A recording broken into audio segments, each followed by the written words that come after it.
दो चर वाला दो चर वाला दो चर वाले रैखिक समीकरण रैखिक समीकरण समीकरण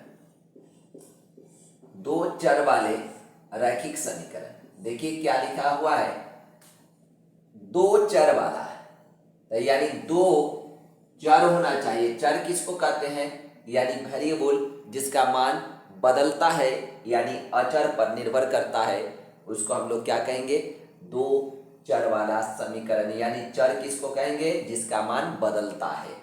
यानी दो चर कह रहा है तो दो कहने का मतलब है एगो को x मानते हैं तो दूसरा को y मानते हैं। रैखिक कहने का मतलब है इस पर पावर अगर एक है तो वह रैखिक समीकरण है। यहाँ पर क्या है, दो चर वाला रैखिक समीकरण। समीकरण कहने का मतलब है चर और अचर में जो संबंध होता है उसको समीकरण कहते हैं। तो दो चर वाला रैखिक समीकरण, ये दो चर वाला रैखिक समीकरण, दो चर है, इसका रिलेशन अगर 12 दे दिए हैं तो यह दो चर वाला रैखिक समीकरण है। क्या है, रैखिक समीकरण, ये समीकरण 1 है। अगर सिर्फ एक क्या हो, एक समीकरण हो, क्या हो, सिर्फ एक समीकरण हो तो इसके अनंत हल होंगे। क्या होंगे, अनंत हल होंगे। इसके हलों की संख्या कितनी होगी, हलों की संख्या अनंत होगा, संख्या अनंत होगा। क्या होगा, अनंत होगा। लेकिन यदि दो चर वाला दो समीकरण हो, दो चर वाला क्या हो, दो समीकरण हो, तो उसका शर्त होता है कि हलों की संख्या कितनी होगी। तो पहले करते हैं ये, यानी दो चर वाला रैखिक समीकरण हो गया, दो चर वाला रैखिक समीकरण x + y = 12। अब फिर दूसरा देखते हैं। देखिए दो चर वाला रैखिक समीकरण यानी x + y = 14 और x - y = 4। तो देखिए यहाँ पर पहला समीकरण है और यह दूसरा समीकरण है। कितने समीकरण है, दो समीकरण है। तो अगर दो को युग्म कहा जाता है, क्या कहा जाता है, युग्म यानी जोड़ा, युग्म, तो यह समीकरण युग्म है। क्या है, दो चर वाला रैखिक समीकरण युग्म, समीकरण युग्म, समीकरण युग्म, दो चर वाला रैखिक समीकरण युग्म। ये समीकरण युग्म क्या होते हैं, तीन प्रकार के होते हैं। समीकरण युग्म कितने प्रकार के होते हैं, तीन प्रकार के होते हैं।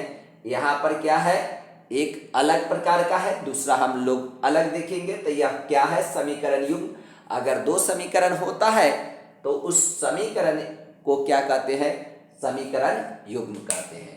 समीकरण युग्म कितने प्रकार के होते हैं, तीन प्रकार के होते हैं। सबसे पहले आप देखते हैं समीकरण को, दो समीकरण युग्म। तो यहाँ पर ax + by + c = 0, उसके बाद dx + ey + f = 0। ये मेरा फर्स्ट समीकरण है, ये मेरा सेकेंड समीकरण है। अब हमारा समीकरण युग्म की बात किया जा रहा है कि समीकरण युग्म कितने प्रकार के होते हैं। तो समीकरण युग्म x, y और कांस्टेंट, x यानी वेरिएबल चर, x चर, y चर और अचर के गुणजों का अनुपात पर निर्भर करता है कि समीकरण युग्म किस प्रकार का है। जस्ट यहां पर देखते हैं, इसका ये हमारा गुणज है।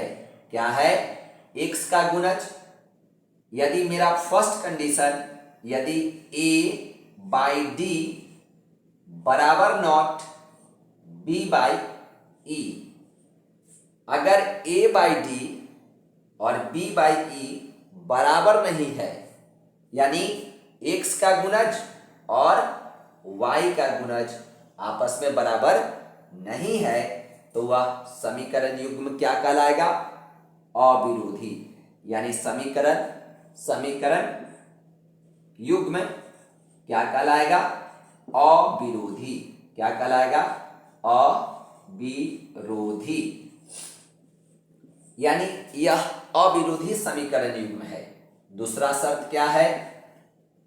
a/d बराबर b/e बराबर b/e अब बराबर c/f। यानी इन तीनों यानी x का गुणज, y का गुणज और कांस्टेंट का गुणज अगर सब बराबर है तो वह है आश्रित। वह समीकरण युग्म क्या कहलाएगा? आश्रित समीकरण युग्म कहलाएगा। क्या कहलाएगा? आश्रित समीकरण युग्म कहलाएगा। तीसरा है a/d बराबर b/e बराबर नॉट c/f। यानी x और y के गुणज का अनुपात सेम होगा लेकिन कांस्टेंट का अनुपात सेम नहीं होगा तो वह क्या होगा? विरोधी होगा। क्या होगा? विरोधी समीकरण युग्म। क्या है? विरोधी समीकरण युग्म। इसके एक और केवल एक हल होंगे। इसके यानी अविरोधी के एक और केवल एक हल होंगे। एक और केवल एक को अद्वितीय हल कहा जाता है। क्या कहा जाता है? अद्वितीय हल कहा जाता है। हलों की संख्या कितनी हो गई? अद्वितीय यानी एक और केवल एक हल होंगे। आश्रित के हलों की संख्या जो होगा अनंत होगा। क्या होगा? अनंत। यानी इसकी लिमिट नहीं है। और यह विरोधी है, इसका कोई हल नहीं होगा यानी असंभव है। असंभव यानी कोई हल नहीं होगा। देखिए इसका अगर हम ग्राफीय मेथड से करते हैं तो ग्राफ बनाते हैं तो एक दूसरे को प्रतिच्छेद करेगा। क्या करेगा? प्रतिच्छेद करेगा यानी प्रतिच्छेदी रेखा बनेगा। प्रति मतलब एक दूसरे को, छेद यानी दोनों को काटता है, छेद करता है। अगर ग्राफ बनाते हैं तो यह प्रतिच्छेदी रेखा होगी, जबकि इसका एक ही रेखा पर दोनों समीकरण बनेगा तो इसको हम लोग कहते हैं समपाती। क्या कहते हैं? समपाती या रैखिक या संरेख यानी एक ही रेखा पर होगा। देखिए विरोधी होगा तो उसका समांतर होगा। क्या होगा? समांतर होगा। समांतर रेखा बनेगा। देखिए अभी जस्ट कहें इसका कितना हल होगा? अद्वितीय हल होगा। इसका कितना हल होगा? अनंत हल होगा। इसका कितना होगा? यानी असंभव है, हलों की संख्या नहीं ज्ञात कर सकते हैं। इसका ग्राफ क्या होगा? प्रतिच्छेदी। इसका क्या होगा? संपाती। उसका क्या होगा? समानांतर। अब देखते हैं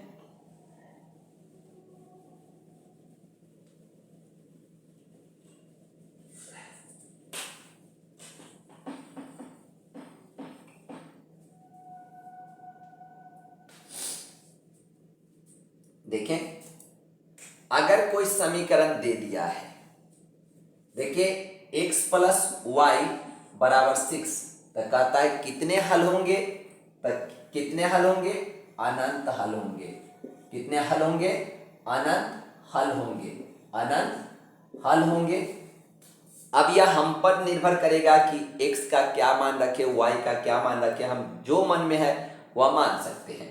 जस्ट एक तरह से हम x का मान, अगर x और y का कुछ भी मान हम रख सकते हैं। x का मान हम 0 रखते हैं तो y का मान मेरा 6 आया। x का मान 1 रखेंगे तो ये 1 उधर जाएगा तो घर जाएगा यानी 5 हो गया। ये 2 रखते हैं तो मेरा क्या हो गया, 2 उधर चला गया तो यानी 4। इस तरह से हमारा मान अपने ऊपर निर्भर करते चला जाएगा। अगर यह -1 लेते हैं तो यह क्या हो जाएगा, यानी माइनस है उधर जाएगा तो प्लस यानी 7। इस तरह से हमारा क्या होगा, बहुत सारा मान होते चला जाएगा, सो ऑन। इस तरह से क्या होगा, तो एक समीकरण के कितने हल होंगे, अनंत हल होंगे। क्या कितने हल होंगे, अनंत हल होंगे। और निकालने का तरीका बतला दिया गया कि कैसे। पहले x लिखा जाता है, y लिखते हैं। अगर इसको हम लोग ऐसे लिखें तो यह क्या हो गया, 06, 15, 24, 33, -1, 7 और डॉट डॉट। तो इस तरह से बहुत सारे हल निकलेंगे। अब देखते हैं, अगर कोई समीकरण दे दिया गया है, मान लेते हैं यह क्या है, x + y बराबर 6। यदि x बराबर 5 है, 5 तो y का मान ज्ञात करें। y बराबर व्हाट, देखिए तो x का मान क्या दे दिया गया है, 5 रख दिया गया है, यानी 5 दिया है। तो हम इस समीकरण में क्या करेंगे, x का मान रख देंगे, यानी x बराबर 5 तो y बराबर क्या हो गया, यानी इतना। x के जगह पर हम क्या रख दिए, x का जो मान है सो रख दिए और y का मान निकालेंगे। तो y बराबर क्या हो जाएगा, e प्लस है उधर जाएगा, यानी बराबर के उस साइड जाएगा तो साइड चेंज, चिन्ह चेंज, यानी 6 में से 5 घट जाएगा। इधर का जस के तस रहा है तो इसका चिन्ह नहीं बदला है, लेकिन इधर वाला उधर गया है तो हमारा चिन्ह बदल गया है, यानी क्या हो गया, 1, है ना।